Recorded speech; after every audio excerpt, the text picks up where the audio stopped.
je ne vous lirai pas tout ce que j'ai préparé sur les sources de la foi. Le texte que vous avez écrit, je vais simplement vous en donner l'essentiel parce que nous en avons déjà parlé hier au sujet de la crise de l'exégèse, de la catéchèse et de la théologie. Donc le point central de la conférence de Joseph Ratzinger, c'était les sources de la foi. Voilà, les sources de la catéchèse, les sources de la foi. Donc hier soir, j'ai essayé de vous faire comprendre tout ce processus de l'école éthique du libéralisme allemand et dont le but était de faire comprendre pourquoi l'Évangile est surtout affirmer qu'un homme est Dieu, et ensuite comment de la démythologisation de l'Évangile on est passé à la démythologisation de toute la Bible et qu'on a totalement perdu de vue ce qu'était la révélation. Donc, la source de la catéchèse, quelle était? Voilà la question principale de Joseph Ratzinger. D'abord, les dérives et l'infidélité de la catéchèse aux sources de la Bible, puisque Joseph Ratzinger a rappelé qu'en voulant suivre la mode de cette exégèse historico-critique du libéralisme allemand, on a voulu une catéchèse qui aille directement aux sources sans passer par le magistère et sans passer par la tradition. Et donc, voyons quelques conséquences, on en a déjà parlé hier, mais voyons de nouveau quelques conséquences pour que vous compreniez bien le problème. Alors, je prends des exemples concrets.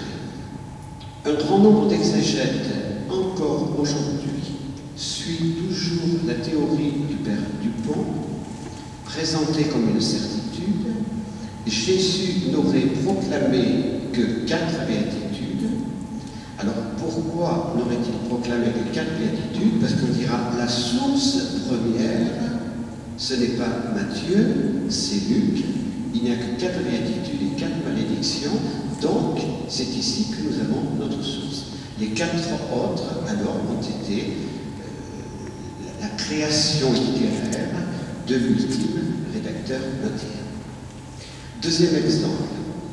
Lorsque la Sainte Vierge visite sa cousine Élisabeth, cette dernière dit sa joie d'être visitée par la mère de son Seigneur.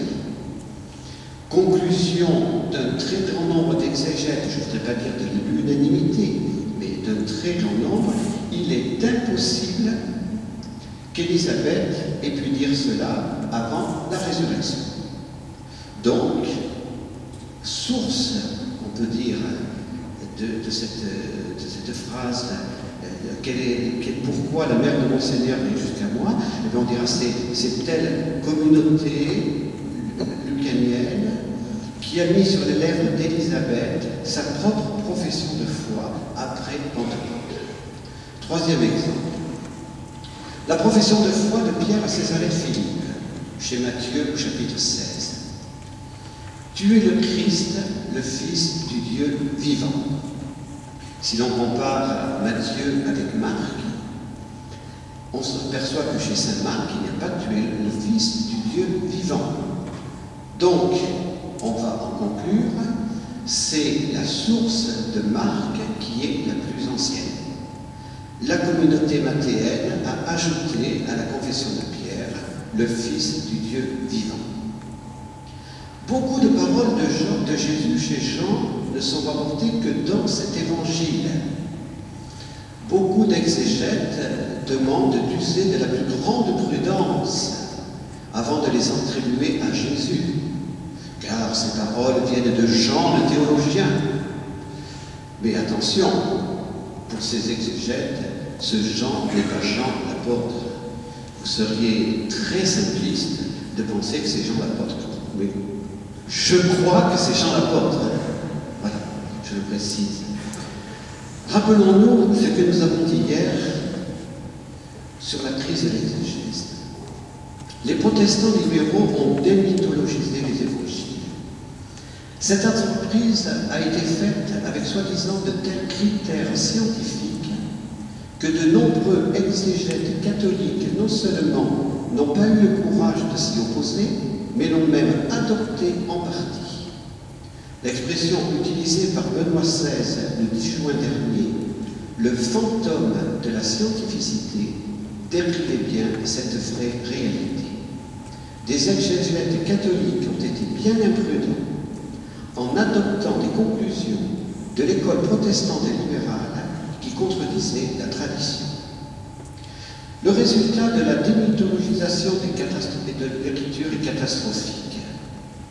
Le Christ de la foi ne s'identifie plus au Jésus de l'histoire. Donc, si vous avez lu la conférence de Joseph Ratzinger, vous vous rappelez cette petite anecdote qu'il a racontée dans sa conférence. Donc, il était allé rencontrer une dame, et cette dame lui avait dit « Mon fils est en catéchèse, et il est en train d'étudier les logias de Jésus. » Alors, qu'est-ce que ça veut dire les logias de Jésus? Bien sûr, c'est bien mieux d'utiliser le mot logia de Jésus, parce qu'on utiliserait simplement les paroles de Jésus, ce n'est pas suffisamment fantôme de la scientificité. Donc, logia, c'est tout simplement un mot grec qui veut dire parole. Les paroles de Jésus.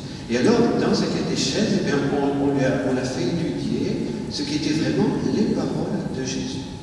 Mais les commandements de Dieu, les 12 articles du credo, les 7 sacrements, il n'en avait jamais entendu parler. Voilà. Donc, le cardinal Ratzinger parlait à partir de cette expérience-là.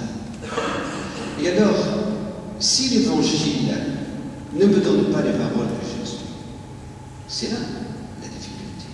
Et c'est là que M. Gérard Soulage, qui est notre ami, qui a fondé donc Fidélité Ouverture, et dont je vous ai parlé hier, M. Gérard Soulage a compris les très graves conséquences de ce divorce entre le Christ de la foi et le Jésus de l'histoire. Notre foi ne reposerait plus sur les paroles mêmes de Jésus, transmises par les apôtres et les hommes apostoliques, qui sont des témoins oculaires et serviteurs de la parole, mais notre foi reposerait sur les opinions subjectives des premières communautés chrétiennes qui auraient réinterprété la figure de Jésus.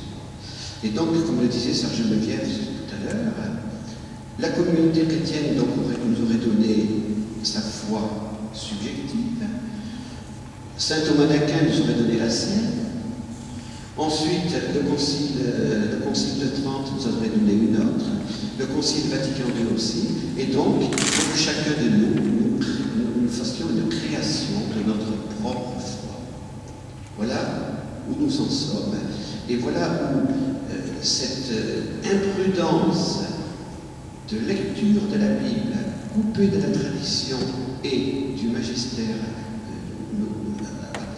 aboutit cette dissociation. Eh bien, on ne sait plus ce qu'a dit Jésus, ce qu'a fait Jésus et qui a été Jésus. Alors ensuite, on réinterprète Jésus à notre manière à nous. Donc certains feront de Jésus le grand révolutionnaire, d'autres feront de Jésus le grand libéral, d'autres feront de Jésus le Jésus qu'ils veulent être à leur image d'eux, mais c'est plus Jésus-Christ, notre Seigneur et notre Dieu. Et le cardinal Ratzinger disait, ce procédé me paraît irritant, c'est-à-dire cette exégèse qui s'est coupée de la tradition et du magistère me paraît irritant. La caution de l'hypothèse historique en nombre d'exposés du catéchisme prend assurément le pas sur la certitude de la foi. La Bible est la tradition jaillissant de la source unique identique, la révélation. Et c'est cela que le centre de la conférence du cardinal Ratzinger, c'est que notre foi, elle se fonde sur la révélation, elle se fonde sur Jésus, le Fils unique de Dieu. Bon, je ne vais pas développer cela parce que maintenant, cela va vous être dit dans divers témoignages. Donc, soulignons surtout cette conclusion, cette conclusion qu'a voulu déjà donner le cardinal Joseph Ratzinger, et qui est en pleine continuité avec le Concile Vatican II, au début de la discussion du texte d'Eil Verbum, les pères du Concile ont discuté sur cette question des sources. Et donc, la théologie de la parole de Dieu, pendant des siècles, a été développée en fonction du protestantisme, en fonction de Luther. Luther avait parlé simplement de l'écriture seule, et donc en controverse, l'Église avait parlé écriture et tradition. Et alors, quand on fait une théologie en controverse, eh bien, on essaye toujours d'accentuer davantage un point. Et au début du Concile Vatican II, eh bien, on voulait, pour bien montrer que l'écriture seule n'était pas l'unique, c'est-à-dire source. Donc on a voulu parler des deux sources. Et l'Esprit Saint a conduit les discussions pour dire qu'il n'y a pas deux sources, il y en a qu'une qui nous est transmise en deux canaux. Voilà. Une source, c'est la révélation divine. Et cette révélation divine nous est communiquée par l'écriture et la tradition qui sont absolument indissociables. On ne peut pas dissocier l'une de l'autre. Et pour qu'on ne puisse pas dissocier l'une de l'autre, pour qu'on ne puisse pas la mal interpréter, cette source est confiée au magistère. C'est le magistère qui doit, on peut dire, avoir la garde de la pureté de cette eau de la source, pour que cette eau de la source puisse aujourd'hui nous arriver. Et donc, le problème de la catéchèse, eh bien, comment pouvoir donner aux enfants la source d'eau pure? Comment ne pas transmettre aux enfants une source d'eau polluée? Et qu'est-ce qui va polluer la source d'eau pure de la révélation? Eh bien, ce sont toutes les idéologies qui ne sont pas conformes à la grande tradition de l'Église. Voilà. Et donc, il n'est pas question aujourd'hui de faire une démythologisation de la Bible, mais il est question surtout de faire un travail de critique scientifique, comme on le verra demain matin, pour regarder dans tous les travaux qui ont pu être donnés dans les 35 ou 40 dernières années, ce qui est conforme à la tradition et ce qui ne l'est pas. Donc, il est important de revenir à la source d'eau pure qui est la révélation de Dieu. Et c'est cela le cœur de la grande conférence du cardinal Joseph Ratzinger. Voilà. Alors maintenant,